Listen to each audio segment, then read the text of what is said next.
Los vicios de la poesía, el BookTag, surgió a partir de ciertas ideas que considero erróneas, conceptos en torno a la poesía que más allá de todo nos alejan de este género y que no me dejarán mentir, seguramente muchos de ustedes han oído a su alrededor, incluso han leído en internet o han visto aquí en BookTube, porque yo los veo todo el tiempo, es algo muy constante que me tenía dando vueltas en la cabeza, y entonces decidí hacer varias consignas que representan este vicio o este prejuicio o este mito, no sé cómo llamarle, de la poesía. Así que, por cierto, si están viendo esta iluminación tan fea es porque se me acabó la luz del sol. Estaba grabando hace rato y pues ni modo, es lo que hay. No quería quedarme sin grabar y pues bueno, disculpen la fea iluminación. Punto número 1. Es que la poesía no es lo mío. ¿Quién no ha escuchado decir esto? ¿Quién no ha escuchado decir a alguien que la poesía no es lo suyo a modo de excusa porque no lee poesía o no le gusta hablar de poesía o simplemente siente que pues, no está nacido al género?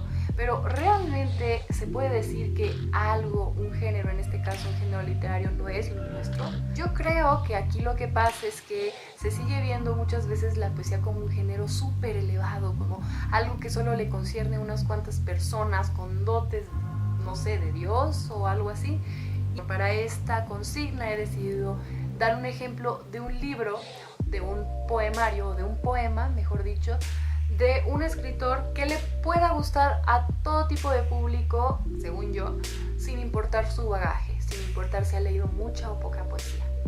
Y para esto elegí Lotería del Baladro de Luis Flores Romero, o mejor conocido como Lufloro Panadero, que para mi gusto es un libro que nos habla con un lenguaje muy coloquial, muy de México, nos presenta situaciones muy propias de la ciudad, ya sea en el metro o en un puesto de carnitas, pero el chiste es que siempre hay algo que prevalece y es un recurso que para mi gusto no siempre se usa y se logra, no siempre es un recurso bien logrado, y estoy hablando del humor, sobre todo en la poesía, que yo no conozco mucha poesía humorística, pero yo creo que en cada poema, hable de lo que hable, Lufloro sí logra contagiar ese buen humor.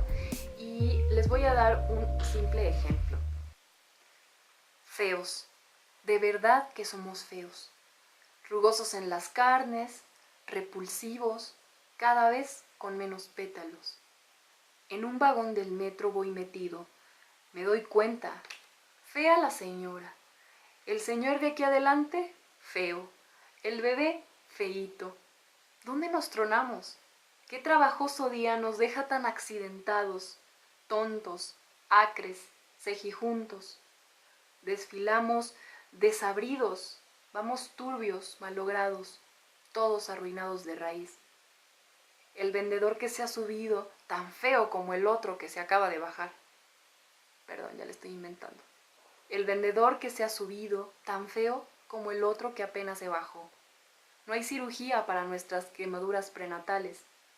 Solo podemos ignorarnos, fingir que vamos solos, poner la cara seria, pero nos delatan las espinas, el óxido en la frente, o pelos donde no queremos pelos. ¿Quién nos percudió? Nos hizo tan maltrechos, elefánticos, risibles. Nunca hubiéramos del sótano salido. ¿Cuándo fue que nos desafinamos tanto? ¿Cuándo nos pusimos tan refeos? Dos enamorados no dejan de besarse. Qué feos quedarán después de la catarsis. Feos como si estuviéramos hablando todo el tiempo con la muerte. Carraspientos, sí que somos cáscaras. Iremos a dormir, destartalados de nosotros, aunque el sueño no remedie nuestro desfiguro. 2. Un poema sin rimas no es un poema. Bueno, déjame te explico. Aquí hay un problema. Ceñir la poesía solamente a la rima como si no hubiera otros recursos que dotaran a la poesía de poesía. Antes se usaba mucho la rima y bueno, era algo muy común. Ahora ese concepto ya no es tan actual y no tiene nada malo que sea usado. Simplemente que la poesía no solamente reside en la rima. Y entiendo que sea una idea común lo de la rima porque, bueno, siglos atrás así era, ¿no? O sea, había una estructura muy precisa, se delimitaba el poema con una métrica, un ritmo, pero sobre todo creo que la rima, además de emular el canto o lo musical, era pues como un recurso de mnemotecnia, y esto significa que era un método para memorizar. Y es que antes, pues evidentemente los poemas se decían oralmente y no había forma de que se presentaran siendo leídos, como claramente yo aquí lo hago, ¿verdad? Que sería una especie de trampa si viviera en aquellas épocas. Lo que les voy a compartir es un ejemplo de poema que no tiene ni una sola pizca de rima, ni siquiera una rima involuntaria o una rima accidental, y ese poema no está en este video, sino que se los voy a dejar aquí en la i, porque es un fragmento de Matar a Platón de Chantal Maillard, que grabé junto con las chicas del colectivo Libros Bifortipos y que espero que lo escuchen, y que además, como no es un poema por sí solo, sino que es una parte de un poema más grande, pues sería muy bueno que buscaran más allá en internet o en físico el poemario para que puedan apreciar realmente la complejidad y la belleza. Punto número 3. La poesía habla de los sentimientos y emociones. La poesía es el lenguaje del alma. Bueno, estrictamente hablando, a mi parecer toda la literatura tendría que expresar sentimientos y emociones, pero siento que esto es un concepto muy básico porque pues, la literatura es más compleja y va mucho más allá, ¿no? Incluso podría estar hablando un poema de una piedra, o podría estar hablando el poema de, yo no sé, hay otras cosas que también cuentan. Decir que la poesía es el lenguaje del alma es otra vez verlo como algo así súper grandilocuente, demasiado inabordable. Yo creo que lo que más me gusta ahora y lo que he aprendido es que, por un lado, la literatura aspira a la universalidad, es decir, tratar temas con los que se sientan todos identificados, pero si lo hace hablando de la felicidad, con mayúsculas, y la felicidad, pero no habla en concreto de cuál es esa felicidad, de quién, cómo es esa felicidad, si no se va a lo particular, entonces se queda como muy pues, por los aires, ¿no? No aterriza, y de esa forma es más difícil empatizar. Entonces creo que ahí está el reto, ¿no? Si hablamos de cosas tan grandes, cosas tan universales como lo son el amor, sí, la muerte, sí, por lo menos definir las particularidades de esos sentimientos en el poema. Entonces, para esta consigna he elegido a Francisco Segovia. Esta es una recomendación de Iván de León.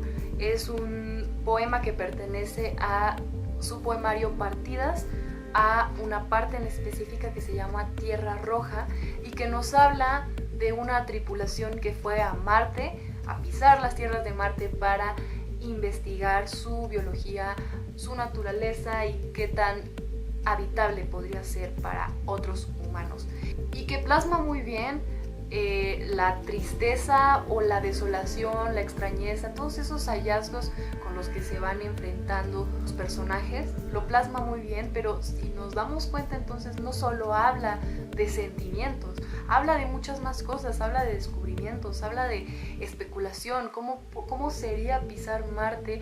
Para mí esto es ciencia ficción pura, dura, y yo sé que es raro que esto lo veamos en poesía, pero por favor que alguien me diga y me recomiende más de esto, porque es algo fascinante. Y bueno, sin emocionarme más, ahora sí les leo.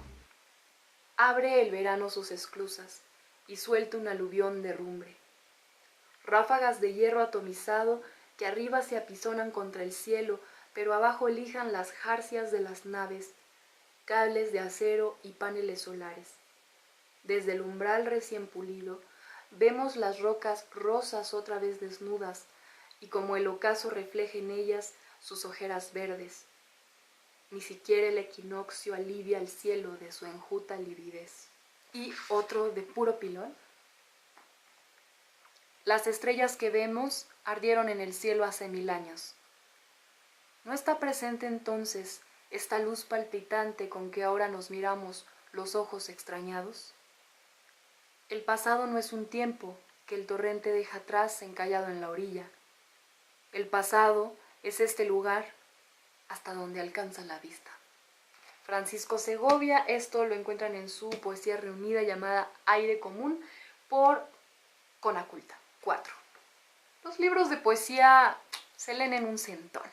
Entiendo que comparado con libros de narrativa súper chonchos, los libros de poesía podrían parecer súper ágiles, ¿no? Y decir, bueno, pues esto me lo leo en una semana, esto me lo leo en 5 minutos.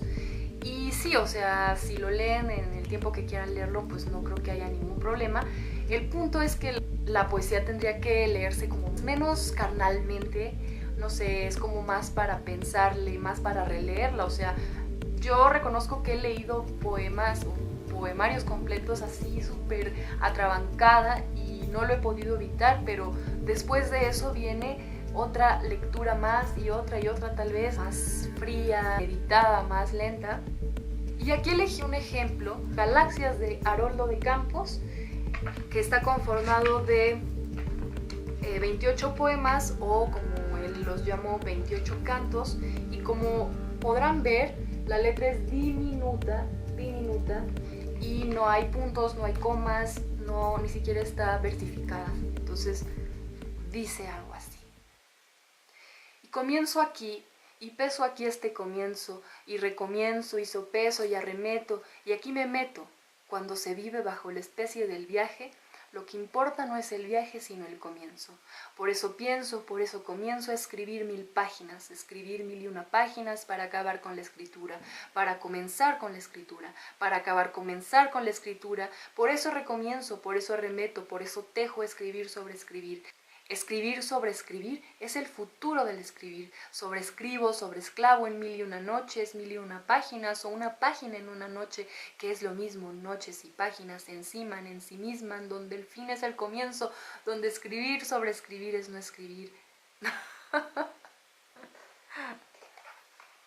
Sobre no escribir, y por eso comienzo, descomienzo por el descomienzo, desconozco y cotejo, un libro donde todo sea fortuito y forzoso, un libro donde todo sea no esté, ya sea un ombligo del mundo, un ombligo del libro mundo, un libro de viaje donde el viaje sea el libro, el ser del libro es el viaje, por eso comienzo, pues el viaje es el comienzo y vuelvo y revuelvo, pues en la vuelta recomienzo, reconozco, remiendo un libro, es el contenido del libro y cada página de un libro es el contenido del libro y cada línea de una página y cada palabra de una línea es el contenido de la palabra de la línea de la página del libro. 5. Mientras más misteriosa, mejor. Bueno, esto textual no lo he escuchado, pero sé que está la idea, como sobre todo quienes están empezando a escribir, esa idea de que mientras más enredado lo digan y mientras más palabras grandes y bonitas y churriguerescas haya en el poema, mucho mejor va a ser. Como si esto le diera un valor, un plus al poema, y no es así. Un ejemplo podría ser de nuevo Chantal Maillard, que habla de filosofía, incluso sus poemas son ensayos casi, pero lo hace de forma súper sencilla. Lo que dice realmente, las palabras son muy de uso común. Pero para esto voy a elegir a Iván de León, que es un escritor del cual ya he hablado, y creo que a mí me ha gustado mucho conocer que su poesía es un sinónimo de claridad, que puede hablar de cosas muy concretas sin irse por las ramas. Este poema se llama Confesión, empieza con un epígrafe de Ramón López Velarde. Diré con una épica sordina, la patria es impecable y diamantina. Yo que solo canté los días soleados de la infancia, que descubrí el amor a una edad en que gustaba de jugar siempre a solas y en silencio, que tuve entre mis manos el germen de la lluvia. Yo que hablé con bondad de mis primeros años, pues en ellos creí ver el galope de ligeros corceles en el patio de la casa, que saboreé los frutos antes que el sol los madurara y me empeñé en nombrar la belleza de un tiempo donde el miedo no tuvo un sitio perdurable. Alzo hoy la voz y no me pesa decir que no era cierto, que si existió el amor lo vi pasar entre las páginas de un libro, del cual solo conservo estas pocas palabras, que al surco de mis manos le faltó la semilla y que aquellos corceles relincharon, bárbaros y hermosos, en el patio de la casa vecina. Alzo hoy la voz, Ramón, y no me pesa decir que los mangales no fueron generosos. Sus frutos se pudrían en las ramas con la primera lluvia, que aunque vi reír a mis hermanos, recuerdo oscuramente su llanto tembloroso, el llanto de mi madre y hasta el llanto del perro que recibió no el pan, sino el golpe de Dios en las costillas. Alzo hoy la voz a la manera del hombre que ha soñado y digo que mentí para aceptar lo que he sido. Iván de León, Oscuridad del agua. Punto número 6. El poema es el diario del poeta. Esa tendencia a relacionar lo escrito con la vida íntima del autor, salvo algunos casos como, por ejemplo, la poesía confesional en el caso de Alejandra Pizarnik, de Silvia Plath, de Alfonsina Storni. En esos casos, ok, está bien, creo que esa es la intención, pero pues es una intención consciente, supongo que tanto del autor como de quien lo lee. Pero ya de ahí a que se generalice, que se deba de generalizar, que siempre se vea la poesía o en general la literatura como una ventana a la intimidad del autor y que se lea como con ese morbo, siento que está fuera de lugar, que no debería de ser así y además sería como desviar el propósito de la literatura. Así que como ejemplo para este punto quise nombrar a un poeta de Cuernavaca con una plaquette que se llama Yehuda Halevi, no sé si así se diga bien, lo siento. El escritor es Afid Hernández y su poema es más o menos con esta edición. Lo que pasa es que no la tengo aquí mismo, la estoy comentando con alguien, estamos así haciendo nuestras anotaciones, nuestras observaciones, no solo de ese poemario o de esa plaquette, sino de las 5 plaquettes en total que salieron por parte del Fondo Editorial del Estado de Morelos, el FEDEM, y quizá próximamente haya un video de eso. Fin del comercial, ahora sí. El nombre que da título a esta plaquette, que les menciono, es el nombre de un filósofo de la antigüedad que es conocido o fue conocido por sus poemas en lengua hebrea, si no me equivoco, y es un ejemplo de cómo en este caso el autor, Afid, se mete de lleno en el personaje y habla como si fuera Yehuda, y bueno, es una poesía, yo diría, con tintes eróticos, y les voy a leer Yehuda Halevi 2. No son nada 35 de estos años. Las cámaras nebulosas de mi oído se llenaban de esa miel vuelta a cenizas. Esta fronda abierta de coral y turmalina recuerda mi destierro. Arpa y línea de una flecha que se curva, árbol de ningún huerto dormido. No tengo país, no tengo nombre, no tengo un cuerpo de músculos o flores. ¿Qué poseo entre lo que no poseo? Solo un canto de espinas y su esperma limonado, este libro hecho de líquenes y helechos, mi breve lapso por la diástole, aleteo de los labios que me olvidan. Espero que les haya gustado y si tienen algún otro punto que se les ocurra, alguna otra idea errónea acerca de la poesía, pues no duden en compartírmela. Si quieren hacer este tag, aún mejor, porque me encantaría saber sus respuestas. Por el momento se me ocurre taguear a Pepe de Pepe Books and Videos, porque sé que es muy asiduo a la poesía, así que estaría muy chido ver este video en tu canal, Pepe. Y en realidad la invitación se queda abierta para todo el que le interese hacerlo. Y creo que esto es todo, nos vemos en otro próximo video.